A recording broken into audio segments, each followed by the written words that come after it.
یہ مسائل چل رہے تھے پچھلے پروگرام میں حصوں کے بارے میں کئی مرتبہ تفصیل کے ساتھ ذکر کرنے کے بعد مزید ایک دفعہ اور ذکر کر دیا گیا تھا۔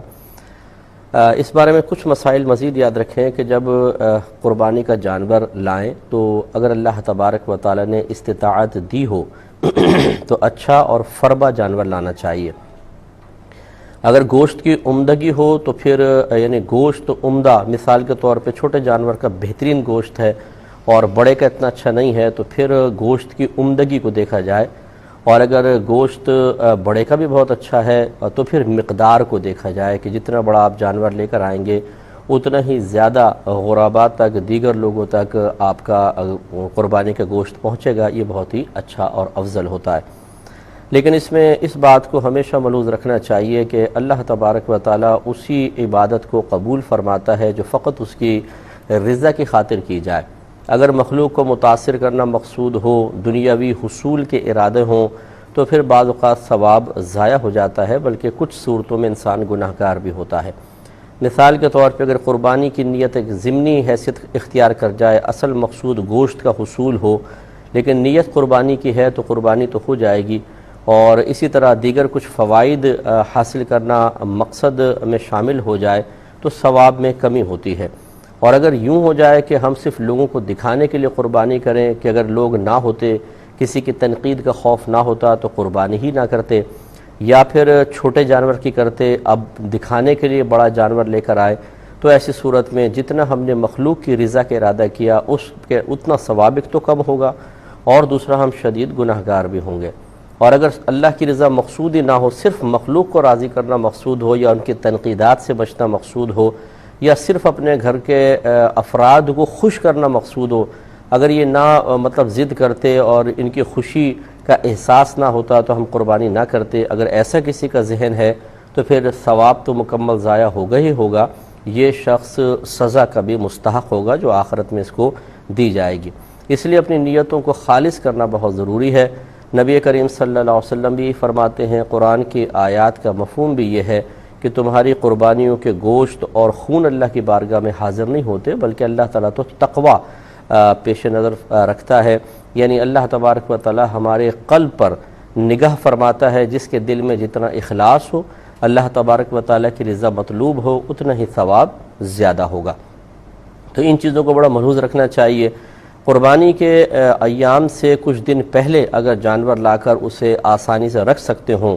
چوری چکاری کا اندیشہ نہ ہو، اور بچوں کی طرف سے یا دیگر لوگوں کی طرف سے شدید اذیت پہنچانے کا یقین نہ ہو، تو پہلے سے لانا بہت اچھا ہے کہ پہلے سے لائیں، کھلائیں پلائیں، اسے اپنا پیار محبت دیں اور اس کی خدمت کریں، سمجھ لیجئے، کیونکہ نبی کریم صلی اللہ علیہ وسلم نے ارشاد فرمایا اپنی قربانیوں کا اکرام کرو، ان کی تعظیم کرو، کیونکہ یہ بروز قیامت پل صراط پر تمہارے لیے سواریاں ہوں گی۔ تو اس کا مطلب ہے کہ قربانی کے جانور کی تعظیم کرنی چاہیے، اور تعظیم کا مطلب یہی ہے کہ اسے اچھے صاف ستھرا جگہ پر رکھیں، اسے کھانا پینے کا خیال کریں، اسے کسی بھی طریقے سے ہماری طرف سے اذیت نہیں ملنی چاہیے۔ تو جو میں نے دو قیدیں خاص طور پہ ذکر فرمائی کہ اگر چوری چکاری کا اندیشہ ہے تو پھر آخری وقت میں لائیں، تاکہ لا کے بس ایک دن رکھا اور کاٹ دیا، یا سیدھے لائیں اور کاٹ دیں، یہ سب سے عافیت والا ہے کہ نہ جانور ہوگا نہ چوری ہوگی۔ اور دوسرا یہ کہ بچوں کی طرف سے یا کسی کی طرف سے اذیت پہنچانے کا یقین نہ ہو۔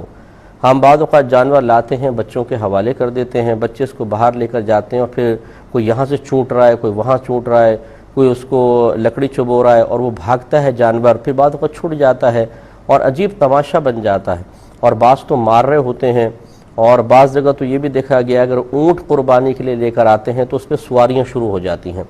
یہ سب دیکھیں ناجائز ہے۔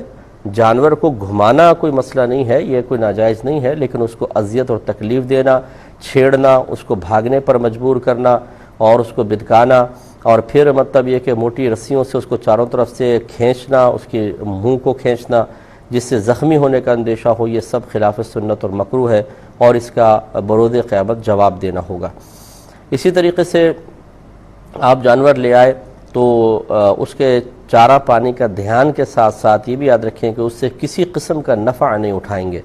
جیسے ابھی ایک تو اشارہ میں نے کیا کہ اونٹ پر بیٹھ گئے جی، اونٹ کی سواریاں کر رہے ہیں، اللہ نہ کرے کوئی یوں کرے کہ چلو جی محلے کے بچوں سے لاؤ بھی 5-5 روپے لاؤ، 10-10 روپے لاؤ، تم ایک چکر لگا دیتا ہوں گلی کا،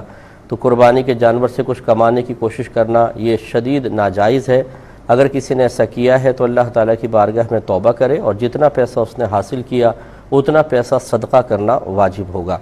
اسی طریقے سے بعض اوقات گائے ہوتی ہیں وہ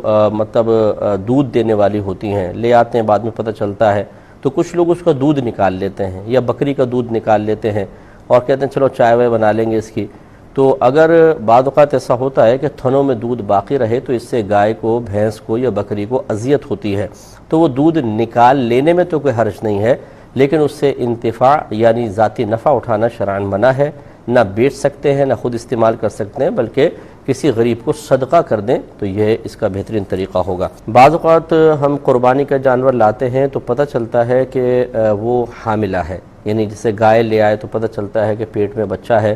تو اس کا شرعی حکم کیا ہوگا؟ پہلی بات تو یاد رکھیں کہ اگر حاملہ جانور آ جاتا ہے، جان بوجھ کے تو نہیں لانا چاہیے، کیونکہ جس جانور کو حمل ٹھہرے گا تو حمل چونکہ جانور کی توانائی حاصل کر رہا ہوتا ہے تو اس کے گوشت میں ویکنس ضرور ہوگی، تو لہٰذا ہونا یہ چاہیے کہ بغیر اس طرح حمل والا جانور لائیں تاکہ زیادہ طاقتور ہو اور گوشت زیادہ اچھا ہو۔ لیکن بالفرض اگر آپ کو پتہ نہ چلا اور آپ لے آئے ہیں تو اس کی قربانی ہو جائے گی، شرعاً اس میں کوئی حرج نہیں ہے، لیکن اس میں اب چند مسائل ہیں۔ مثال کے طور پہ آپ لے آئے ہیں اور قربانی کے جانور نے قربانی کے دن سے پہلے ہی بچہ دے دیا، تو اب یاد رکھیں کہ ماں اور بچہ دونوں کو ذبح کرنا ہوگا، کیونکہ یہ بچہ گویا کہ اس قربانی کا حصہ ہے۔ یوں نہیں کر سکتے آپ کہ اس بچے کو اپنے پاس رکھ لیں، بلکہ اس کو ذبح کریں گے۔ ایک صورت تو یہ ہے۔ دوسرا یہ کہ بچہ نہیں دیا، لیکن جب آپ نے اس کو ذبح کیا ہے جانور کو تو بچہ پیٹ سے زندہ برآمد ہو گیا، یعنی رحم سے زندہ نکل آیا ہے۔ اب لازم بات ہے وہ ایسی حالت میں ہوگا کہ اس کو شاید کھانے میں کراہت محسوس ہوئی اپنے پاس رکھنے میں کہ اس کی بوٹی وغیرہ بنائی جائے، تو وہ آپ زندہ صدقہ کر سکتے ہیں، لیکن اس کو پھینک نہیں سکتے ہیں کہ اس کو مار دیں، اسے بھی ذبح کر لیں، اور یہ جو وہ جو اٹھانے والے ہوتے ہیں خوشی سے لے جائیں گے ان کو ضرور دے دیں۔ ایک صورتحال یہ ہے کہ کسی نے ایسا ہوا کہ بچہ پہلے پیدا ہوا، ماں کو ذبح کر دیا، بچے کو اپنے پاس رکھ لیا، اور قربانی کا ایام کے بعد مسئلہ معلوم ہوا، تو یاد رکھیں کہ پھر اس کو زندہ صدقہ کرنا لازم ہوگا۔ چوتھی صورت مزید یہ ہے کہ اس نے رکھ لیا اور صدقہ نہ کیا حتیٰ کہ اگلے سال کی قربانی کے ایام آ گئے۔ اب مثال کے طور پہ وہ بکرا تھا تو دیکھا گیا جی پورا ایک سال مکمل ہو گیا ہے، تو اب ایسا نہیں کر سکتے کہ اس کو اس سال قربان کر لیں، کیونکہ یہ سابقہ قربانی کا حصہ ہے، لہٰذا اب بھی اس کو صدقہ ہی کرنا ہوگا۔